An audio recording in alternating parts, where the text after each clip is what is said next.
I'm going to talk to you about a problem that's a global problem, but a problem that also has a lot of room for innovations and things over the next 20 years. And this is an important problem for all of us. How do we get to clean energy, and what are we going to do to do that? And so we're going to do that in the context of a world that is changing very radically.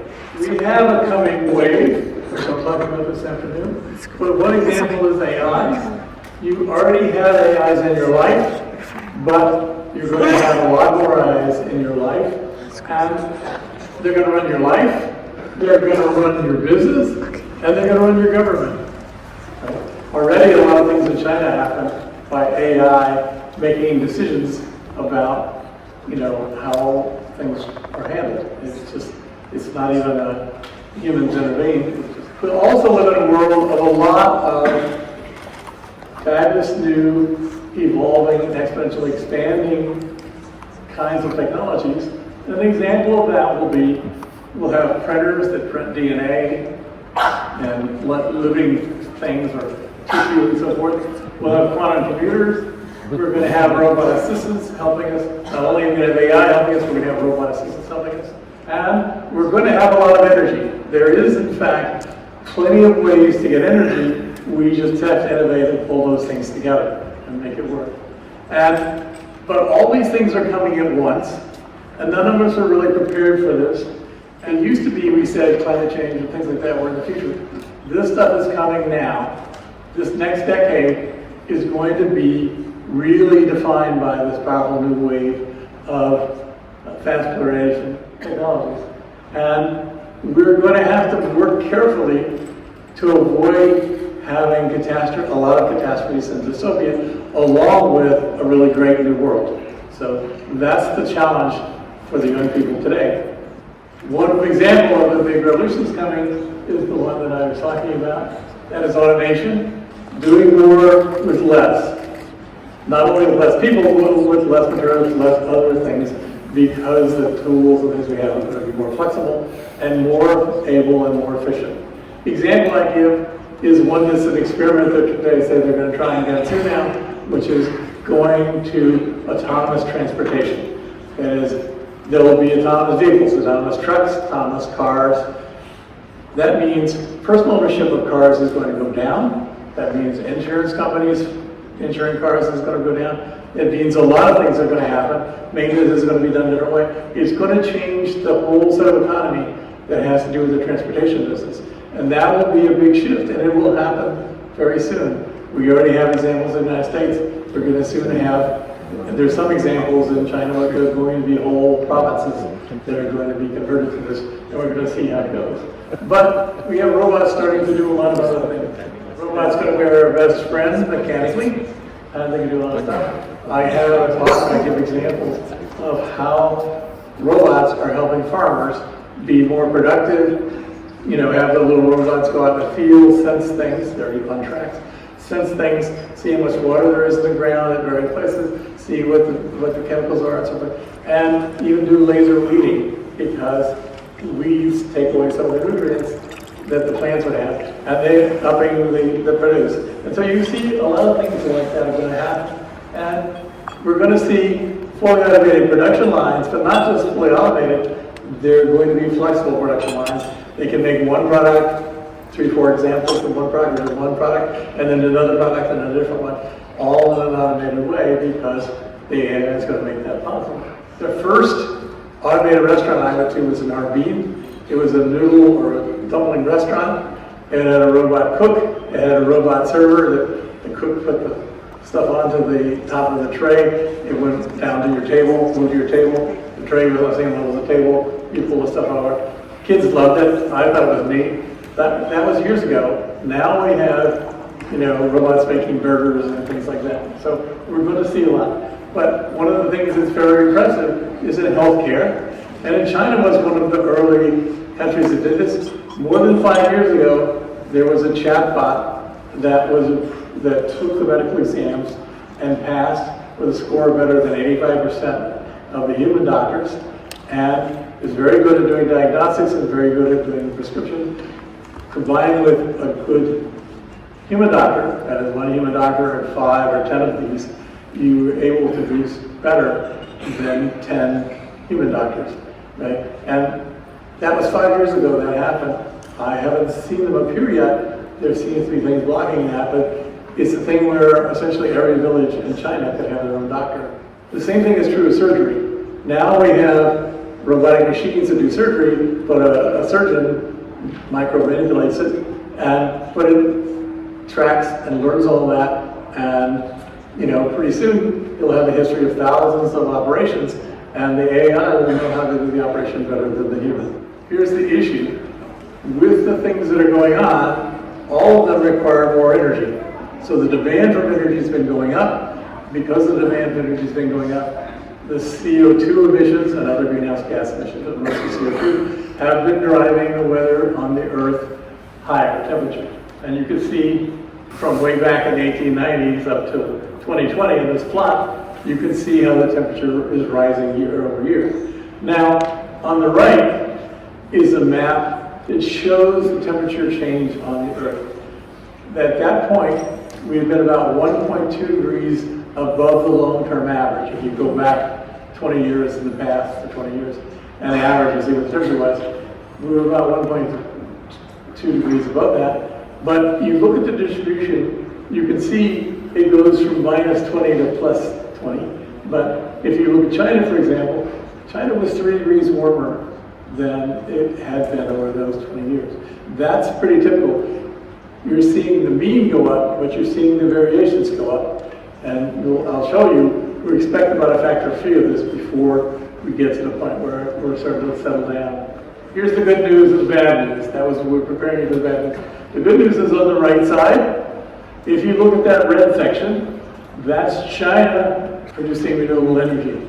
It is the country that has gone, in those 8 years, doubled, more than double the amount of green energy it's producing. 223% more in those 8 years.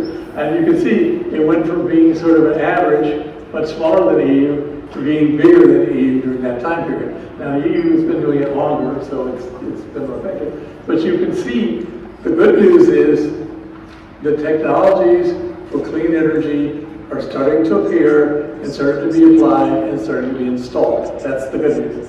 The bad news is the CO2 emissions have been going up faster than ever, right? And you can see the U.S., this is a cumulative one, so it doesn't look as bad, but the U.S. is the most. The second most now, just passing the EU this year, is China. The total amount of CO2 put in the air by any countries. The U.S. is number 1 at this point. In a decade, China will be number 1. And EU is actually rolling over a bit, and India is coming up. It's actually in 3rd place for current emissions, and Russia has come up. Those are the bad news is what's going on, because when you look at the projections of how much the temperature is going to rise, or how much CO2 goes in the atmosphere, and then it's linear, approximately linear to how much the temperature rises, you can see there were pledges for the Paris Accord, which was 1.5 degrees, and then it quickly got up to 2 degrees. Current policies are supposedly around 3 degrees. It's actually probably a little worse than that. And if you didn't do anything at all, you would be getting around 4 to 4.5 degrees by the time you get to 2100.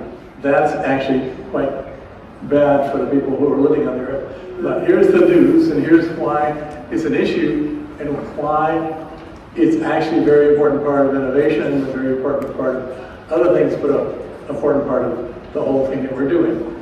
Here is the fraction of the world's GDP as a function of time that's spent on energy. And you can see at the beginning, it was mostly coal. And coal is still one of the big things that we're using. Then there got to be oil. And oil ended up introducing a lot of instability in the system, because oil tends to come from situations that are politically unstable, either strongmen or cultures that have instabilities in them. So when there's a crisis, you see the price of energy go up, and you see the fraction of the world's GDP spent on energy goes up. That's because we have to have energy. And 1980s, there was a big crisis, and it got up to around 13% of the GDP. And it was a big crisis. It caused an economic downturn. It caused all kinds of problems. Then it happened again, not quite as bad in the last part of the 2000s. And then, when the slide was made, Russia had invaded Ukraine, and that drove the price of oil way up. And when I made the slide, the prediction was going to be that it was going to come back down. But then we've had the Hamas attack on Israel and the war in the Middle East going on, that things gone up against. I didn't update it because I didn't want to predict the political situation in the world. But what you can see is hydrocarbons, that is mostly the gas and oil, are very sensitive to the political environment. The great thing about clean energy is it tends to be politically stable. So when you got your clean energy, you generally have a nice stable price for your energy, and you don't worry about what other countries are doing. Now, here's to give you an idea of the scale. So if we just start working on a 20-year plan to convert to renewables, it's going to increase the global GDP about 1.3 trillion a year. That's big, actually. It's not super big, but it's big enough to be a really important new industry. And it already is being an important industry, but it's going to be bigger. It is important to notice that as time has gone on, humans' demand for energy has risen, and it's risen almost exponentially. It's slightly turning over. But if you look, only that little part at the top is renewables or non-CO2 emitters. Everything from natural gas down, that purple, all the way down, that is CO2 and methane emitters, which are the major production of climate change.